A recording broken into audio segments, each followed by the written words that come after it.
George Orwell के 1984। इस दुनिया में आज हम गोता लगा रहे हैं।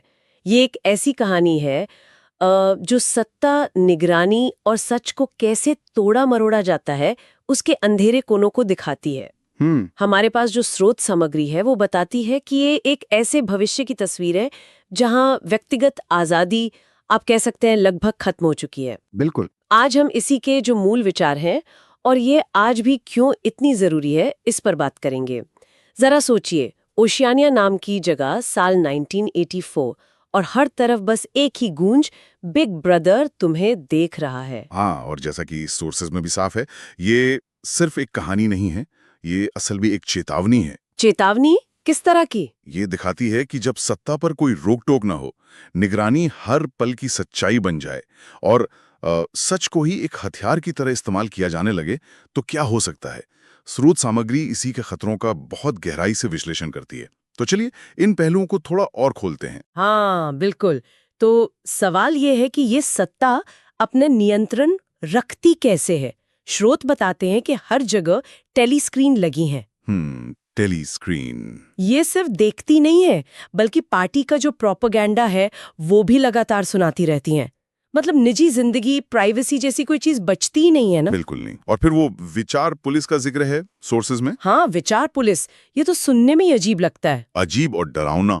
ये लोग, मतलब ये संस्था लोगों के ख्यालों तक पर पहरा देती है। ये बाहरी नियंत्रण तो है ही, पर ये लोगों के दिमाग तक कैसे पहुंचाती है? यही सवाल मेरे मन में भी था। बिल्कुल, और यही बात सबसे ज्यादा डराने वाली हो जाती है। नियंत्रण सिर्फ बाहर से नहीं है, ये तो मानसिक स्तर पर है। स्रोत न्यूज स्पीक पर रोशनी डालते हैं। न्यूज स्पीक, हाँ। ये एक ऐसी भाषा है जिसे सोच समझकर गढ़ा गया है। गढ़ा गया है मतलब इसका मकसद ही ये है कि विरोध या विद्रोह के जो विचार हैं उन्हें जाहिर करना ही नामुमकिन हो जाए। या तो शब्द हटा दिए गए हैं या उनके मतलब इतने बदल दिए गए हैं कि वो बेअसर हो गए हैं। बाप रे, सोचिए अगर आपके पास गलत को गलत कहने के लिए शब्द ही ना हो तो आप सोचेंगे कैसे?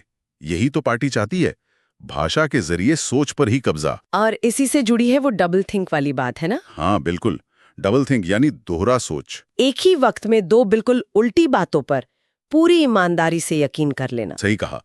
ये एक तरह की मानसिक कलाबाजी है जो पार्टी अपने नागरिकों से करवाती है। स्रोत बताते हैं कि इसका मकसद है लोगों को सच्चाई से पूरी तरह काट देना। जैसे वो नारा, युद्ध ही शांति है। हाँ, युद्ध ही शांति है, स्वतंत्रता ही गुलामी है, अज्ञानता ही शक्ति है।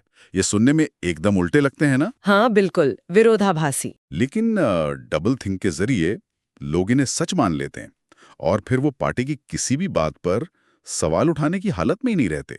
और ये सिलसिला यहीं नहीं रुकता। स्रोत इस बात पर भी काफी जोर देते हैं कि कैसे अतीत को, इतिहास को लगातार बदला जाता है। वो सत्य मंत्रालय, मिनिस्ट्री ऑफ ट्रूथ, नाम ही कितना व्यंग्यात्मक है। बिल्कुल, उसका काम ही यही है कि इतिहास को पार्टी की जो मौजूदा जरूरतें हैं उसके हिसाब से बार बार लिखा जाए। लेकिन ये करते कैसे होंगे? मतलब रोजमर्रा में दस्तावेज बदलना, रिकॉर्ड्स बदलना, सब कुछ जैसा कि किताब में कहा गया है, और हमारे सोर्सेज भी इस पर जोर देते हैं। जो अतीत को नियंत्रित करता है वो भविष्य को नियंत्रित करता है, और जो वर्तमान को नियंत्रित करता है वो अतीत को नियंत्रित करता है। हाँ, ये लाइन तो बहुत मशहूर है और बहुत शक्तिशाली भी। सोचिए, अगर आप इतिहास बदल सकते हैं तो आप लोगों की, उनकी जो वास्तविकता की समझ है उसे ही बदल सकते हैं। फिर तुलना करने के लिए या विरोध करने के लिए कोई आधार ही नहीं बचता। ये सिर्फ रिकॉर्ड बदलना नहीं है, ये हकीकत पर पूरी तरह कब्जा करना है। इस पूरी भयानक व्यवस्था के बीच में है कहानी का हीरो विंस्टन स्मिथ। वो उसी सत्य मंत्रालय में काम करता है, पर अंदर ही अंदर वो इस घुटन भरी दुनिया से नफरत करता है। उसका जो संघर्ष है वो सिर्फ आज़ादी का नहीं है, वो शायद एक ऑब्जेक्टिव सच की तलाश का भी है ना? बिल्कुल। विंस्टन का संघर्ष असल में व्यक्ति बनाम वो सर्वशक्तिमान सत्ता का टकराव दिखाता है। स्रोत बताते हैं कि उसका विद्रोह, चाहे वो चुपके से डायरी लिखना हो या फिर जूलिया के साथ उसका प्रेम संबंध, ये सब व्यवस्था के लिए एक बहुत बड़ा खतरा है। खतरा क्यों? क्योंकि ये व्यक्तिगत सोच और भावना का प्रतीक हैं। ये वो चीजें हैं जिन्हें पार्टी मिटा देना चाहती है। और फिर आता है रूम 101। रूम 101, हाँ, उसका जिक्र भी है। स्रोत उसे सिर्फ एक टॉर्चर चेंबर की तरह नहीं दिखाते, वो उसे कहीं ज्यादा भयानक है। वो ऐसी जगह है जहां इंसान की आत्मा को तोड़ा जाता है। कैसे? वहां उसके सबसे गहरे डर का इस्तेमाल करके उसकी मानवीय गरिमा को पूरी तरह खत्म कर दिया जाता है। उसे पूरी तरह से पार्टी के विचार मानने पर मजबूर कर दिया जाता है। ये दिखाता है कि ऐसी व्यवस्था इंसानियत को किस हद तक कुचल सकती है। तो इन सब बातों का निचोड़ क्या निकलता है? स्रोत सामग्री से ये तो साफ है कि 1984 एक बहुत ही गंभीर चेतावनी देती है।